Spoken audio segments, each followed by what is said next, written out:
अस्सलामुअलैकुम वरहमतुल्लाहि वबरकातुहू। मैं एहसास नायाब, आप देख रहे हैं बसीरत ऑनलाइन। नाज़रीन इकराम, आज सऊदी अरब अपना 90वां कौमी दिन मना रहा है, जिसे अंग्रेज़ी ज़बान में नेशनल डे कहा जाता है और अरबी ज़बान में अल-यौमुल वतनी। इस दिन को सऊदी अरब में हुकूमती सतह पर भी और अवामी सतह पर भी बड़े जोश व खरोश और धूमधाम से मनाया जाता है।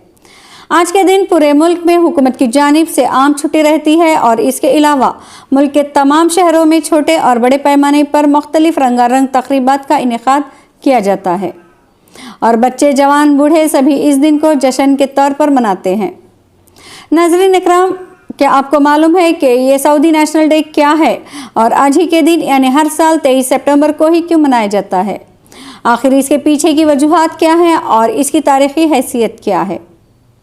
आज के इस खास प्रोग्राम में हम इसी मौजू पर बात करेंगे और आपको बताएंगे कि सऊदी नेशनल डे क्या है और इसकी तारीख़ी हैसियत क्या है।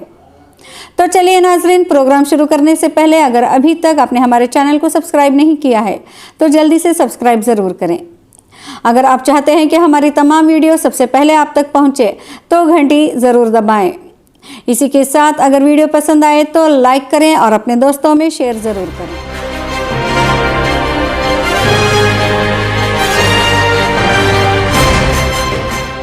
नाज़रीन, तो मैं बात कर रही थी सऊदी नेशनल डे यानी सऊदी अरब के अल-यौमुल वतनी की।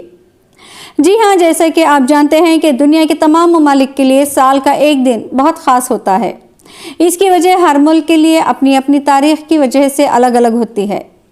जैसा कि हमारे अपने वतन हिंदुस्तान के लिए साल में 2 दिन ख़ास हैं। पहला दिन तो 15 अगस्त है, ये वो दिन है जिस दिन हमारा मुल्क आज़ाद हुआ, और दूसरा दिन 26 जनवरी है जिस दिन हमारे मुल्क में आइन और दस्तूर नाफिज हुआ। तो इसी तरह हर मुल्क के लिए कोई ना कोई दिन ख़ास होता है। तो सऊदी अरब के लिए भी 23 सितंबर का दिन बहुत ख़ास है। नाज़रीन इकराम, इस दिन की अहमियत को जानने के लिए हमें मुख्तसर तौर पर सऊदी अरब की तारीख़ पर नज़र डालनी होगी, तभी हम जान पाएंगे कि सऊदी अरब के लिए इस दिन की इतनी अहमियत क्यों है। नाज़रीन, आपको ये जानकर हैरत होगी कि आज हम जिस नाम से और जिस रंग व रूप में सऊदी अरब को देखते हैं, आज से 100 साल कबल इस नाम से ना तो कोई मुल्क था और ना ही मुल्क की कोई शक्ल सूरत थी, जिसे हम और आप आजकल सऊदी अरब के नाम से जानते हैं। आज से 90 साल कबल तक इसे हज्जाज मुक़द्दस के नाम से जाना जाता था। इस्लामी दौर से लेकर आज से 90 साल कबल ये पूरा इलाक़ा हज्जाज मुक़द्दस के नाम से मशहूर था और सऊदी अरब के नाम से किसी मुल्क का कोई वजूद नहीं था। ये पूरा खित्ता तुर्की में क़ाइम मशहूर खिलाफत उस्मानिया के मातहत था। हज्जाज मुक़द्दस मक्के और मदीना समेत पूरे खित्ते की देखभाल और इसकी निगरानी की मुकम्मल जिम्मेदारी खिलाफत उस्मानिया की थी। जी हाँ नाज़रीन, ये वही खिलाफत उस्मानिया थी जिसे मशहूर ज़माना मुजाहिद और गाजी अर्तगरुल के बेटे उस्मान ने क़ायम किया था और तकरीबन 625 साल तक दुनिया के 3 बड़े आज़मों पर बड़े ही शान और शौकत के साथ हुकूमत की तारीख़ के मुताबिक अरब में 1922 तक तुर्की की हुकूमत थी, जिसे खिलाफत उस्मानिया के नाम से जाना जाता है। जैसा कि हमने शुरू में बताया, 1922 से पहले सऊदी अरब का नाम सऊदी अरब नहीं बल्कि हज्जाज मुक़द्दस था। खिलाफत उस्मानिया दुनिया के 3 बड़े आज़मों पर 623 साल 1299 से 1922 तक कायम रही। जब भी दुनिया में मुसलमानों पर जुल्म सितम होता था तो तुर्की हुकूमत इसका मुंह तोड़ जवाब देती थी। अमेरिका, बरतानिया, यूरोप, नसरानी और यहूदियों को अगर सबसे ज़्यादा किसी से खौफ था तो वो खिलाफत उस्मानिया हुकूमत का था। अमेरिका, यूरोप जैसों को मालूम था कि जब तक खिलाफत उस्मानिया है हम मुसलमानों का कुछ भी नहीं बिगाड़ सकते। अमेरिका व यूरोप ने खिलाफत उस्मानिया को ख़त्म करने की साजिशें रचीं और बिलाखिर अपनों की गद्दारी की वजह से अमेरिका व यूरोप अपनी इस नापाक साजिश में कामयाब हुए और यूं हज्जाज मुक़द्दस से खिलाफत उस्मानिया का ख़ात्मा हुआ और फिर यहीं से एक नए मुल्क यानी सऊदी अरब का वजूद हुआ। नाज़रीन इकराम, जब हम सऊदी अरब की तारीख़ पर नज़र डालते हैं तो हमें यह भी मालूम होता है कि खिलाफत उस्मानिया को ख़त्म करने के लिए और हज्जाज मुक़द्दस को खिलाफत उस्मानिया से तोड़ने के लिए अमेरिका और बरतानिया ने कितनी गहरी साजिशें रची। यकीनन तारीख़ हमें यह भी बताती है कि अगर हमारे अपनों में से कोई गद्दार ना होता تو امریکہ و برطانیہ اور یہودی و نصرانی قوم اس سازش میں کبھی شریک نہیں ہو پاتے۔ جیسا کہ آگے چل کر آپ دیکھیں گے کہ کس طرح سعودی عرب کا قیام عمل میں آیا، اور جس وقت اس کے قیام کا اعلان کیا گیا تو کون سی اسلام مخالف طاقتیں ان تقریب میں موجود تھیں اور کس ملک کی رضامندی سے سعودی عرب کا قیام عمل میں آیا۔ ناظرین اکرام، اب آئیے ایک نظر ڈالتے ہیں ان سازشوں پر جو خلافت عثمانیہ کی طاقت کو ختم کرنے کے لیے امریکہ اور یورپین ممالک نے کی۔ چونکہ انہیں یہ معلوم تھا کہ جب تک دنیا میں خلافت عثمانیہ قائم ہے ہم مسلمانوں کو شکست نہیں دے سکتے ہیں، انہیں کمزور نہیں کر سکتے ہیں اور دنیا میں اسلام کا بول بالا ہونے سے بھی نہیں روک سکتے، اور حجاز مقدس جیسی سرزمین میں بھی ہم کبھی داخل نہیں ہو سکتے۔ بہرحال دنیا میں اسلام اور مسلمانوں کو کمزور کرنے، عرب کے سینے میں یہودی ریاست اسرائیل کا خنجر پیوست کرنے اور عالم اسلام کو اپنی مٹھی میں کرنے کے لیے انہوں نے تاریخ سازش کی، اور اپنوں کی غداری کی وجہ سے انہیں اس سازش میں کامیابی بھی ملی، اور اس طرح ایک طرف حجاز مقدس کو خلافت عثمانیہ سے آزاد کرایا تو دوسری جانب سازشیں کر کے خلافت عثمانیہ کو بھی ختم کرایا، اور پھر فلسطین کی سرزمین پر ناجائز قبضہ کر کے یہودی ریاست کی بنیاد ڈال دی گئی۔ ناظرین اکرام، تاریخ اس بات پر گواہ ہے کہ 19ویں صدی میں سلطنت عثمانیہ اور روس کے درمیان بہت سی جنگیں ہوئی، چونکہ مکہ اور مدینہ مسلمانوں کے نزدیک قابل احترام ہے، اسی لیے سب سے پہلا فتنہ وہیں سے شروع کروایا۔ امریکہ یورپ نے سب سے پہلے ایک شخص کو کھڑا کیا جو عیسائی تھا، ایسی عربی زبان بولتا تھا کہ کسی کو اس پر شک تک نہیں ہوا۔ اس نے عرب کے لوگوں کو خلافت عثمانیہ کے خلاف یہ کہہ کر گمراہ کرنے کی ناکام کوشش کی کہ تم عربی ہو اور یہ ترکی اجمی یعنی غیر عربی ہیں، ہم اجمی کی حکومت کو کیسے برداشت کر رہے ہیں؟ اس پر لوگوں نے اس کی ایک نہ مانی۔ یہ شخص لارنس آف عربیہ کے نام سے مشہور ہوا۔ پھر امریکہ نے ایک شخص کو کھڑا کیا جس کا نام عبدالوہاب نجدی تھا۔ عبدالوہاب نجدی کی ملاقات عرب کے ایک سوداگر سے ہوئی جس کا نام ابن سعود تھا۔ اس نے ابن سعود کو عرب کا حکمران بنانے کا لالچ دیا۔ پھر ابن سعود نے مکہ، مدینہ اور طائف میں ترکی کے خلاف جنگ شروع کر دی۔ مکہ، مدینہ شریف اور طائف کے لاکھوں مسلمان ابن سعود کی فوج کے ہاتھوں شہید ہوئے۔ جب ترکی کے خلافت ناظرین، ترکی کی خلافت عثمانیہ نے دیکھا کہ ابن سعود ہمیں عرب سے نکالنے اور خود عرب پر حکومت کرنے کے لیے مکہ، مدینہ شریف اور طائف کے بے قصور مسلمانوں کو شہید کر رہا ہے، تب ترکی نے عالمی طور پر یہ اعلان کر دیا کہ ہم اس پاک سرزمین پر قتل و غارت پسند نہیں کرتے۔ اس وجہ سے خلافت عثمانیہ کو ختم کر دیا گیا۔ ناظرین اکرام، ویسے تو باضابطہ طور پر سعودی عرب کا قیام 23 سپٹمبر 1932 کو عمل میں آیا، لیکن اس کی ابتدا تقریباً 150 سال قبل 1750 میں ہو چکی ہے۔ اس کی مختصر تاریخ یہ ہے کہ 1902 میں عبدالعزیز نے حریف آل رشید سے ریاض شہر چھین لیا اور اسے آل سعود کا دارالحکومت قرار دیا۔ اپنی فتوحات کا سلسلہ جاری رکھتے ہوئے انہوں نے 1913 سے 1926 کے دوران الاحساء، خطیف، نجد کے باقی علاقوں اور حجاز جس میں مکہ مکرمہ اور مدینہ منورہ کے شہر شامل تھے ان پر بھی قبضہ کر لیا۔ 8 جنوری 1926 کو عبدالعزیز ابن سعود حجاز کے بادشاہ قرار پائے۔ 29 جنوری 1927 کو انہوں نے شاہ نجد کا خطاب حاصل کیا۔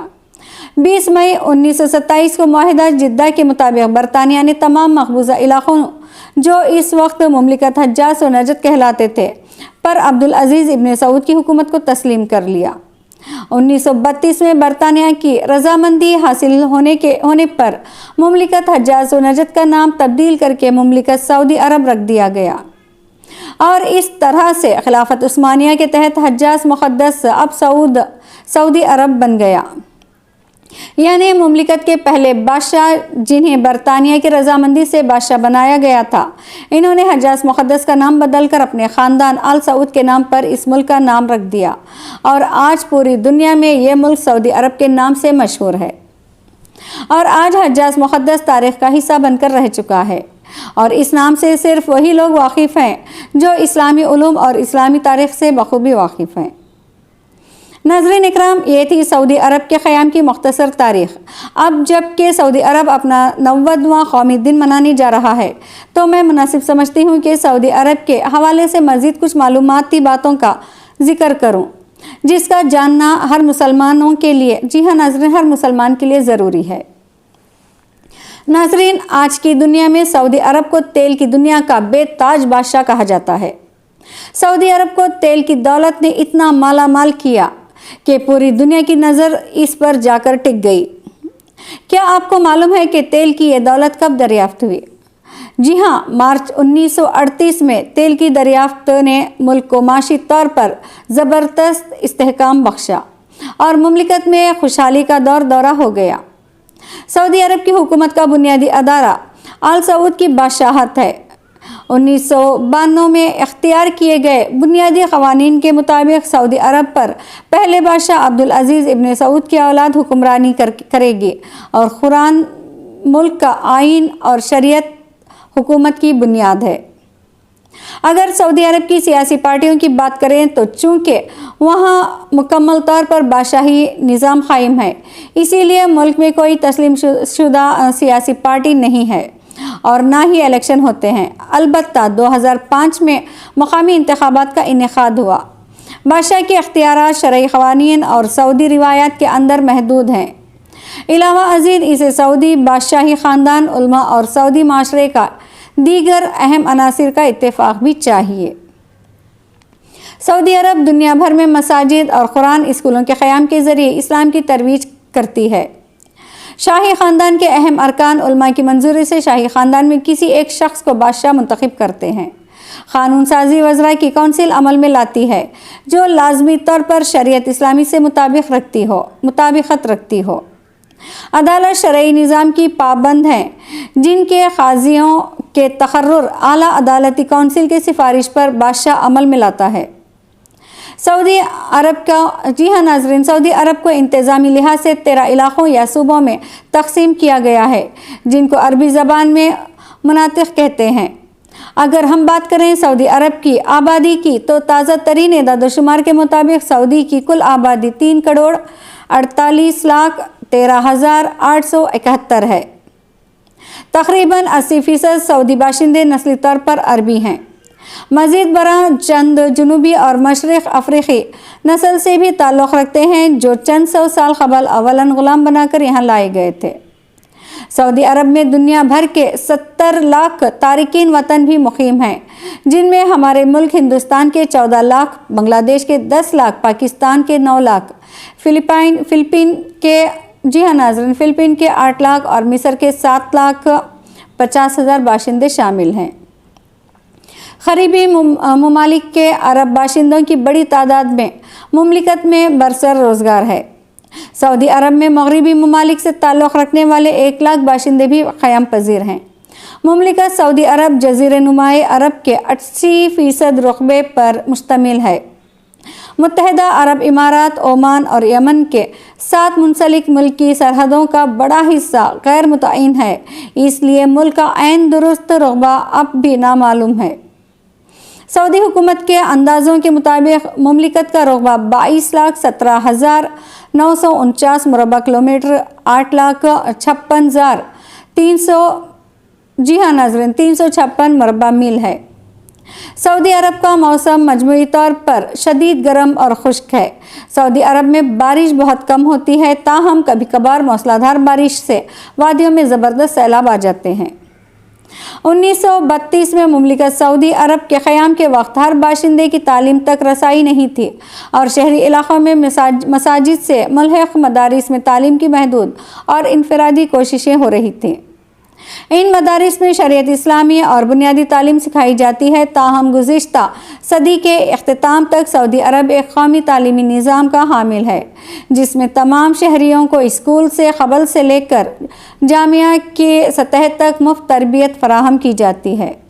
जदीद सऊदी तालीमी निज़ाम जदीद और रिवायती फ़नी व साइंसी शोबेजात में मियारी तालीम फ़राहम करता है। इस्लाम की तालीम सऊदी निज़ाम तालीम का बुनियादी ख़ासा है। सऊदी अरब का मजहबी तालीमी निसाब दुनिया भर के मदारिस में भी पढ़ाया जाता है। सऊदी अरब में बाकायदा बुनियादी तालीम का आगाज़ 1930 की दहाई में हुआ। 1945 में शाह अब्दुल अजीज़ अल सऊद ने मुमलिकत में स्कूलों के क़याम के लिए एक जामा प्रोग्राम का आगाज़ किया। 6 साल बाद 1951 में मुमलिकत के 226 स्कूलों में 29,887 तालिबुल इल्म ज़ेर तालीम थे। 1954 में वज़ारत तालीम का क़याम अमल में आया, जिसके पहले वज़ीर शहज़ादा फ़हद बिन अब्दुल अजीज़ बने। सऊदी अरब की पहली यूनिवर्सिटी किंग सऊद यूनिवर्सिटी 1957 में रियाद में क़ायम हुई। सऊदी अरब का सबसे मकबूल खेल फुटबॉल है। नाज़रीन इकराम, सऊदी अरब की तारीख़ का जहाँ एक तारीख़ तरीन दौर खिलाफत उस्मानिया का ख़ात्मा और अमेरिका व यूरोप की मदद से हुज्जाज मुक़द्दस का नाम तब्दील करके सऊदी अरब रख देना है, वहीं सऊदी हुकूमत की मक्का और मदीना मुनव्वरा के तईन बेमिसाल और अजीम खिदमात इसे दीगर तमाम बादशाहतों से मुमताज़ कर देती है। हरम मक्की व हरम मदनी की जदीद तामीर और तज़यीन और हज्जाज कराम की अजीम खिदमात के हवाले से अगर हम देखेंगे तो यकीनन इसे आल सऊद के अजीम कारनामों में शुमार किया जाएगा। लेकिन वहीं यहूद व नसरानियों से क़ुर्बत आलम इस्लाम के मुसलमानों को दुख पहुँचाती है।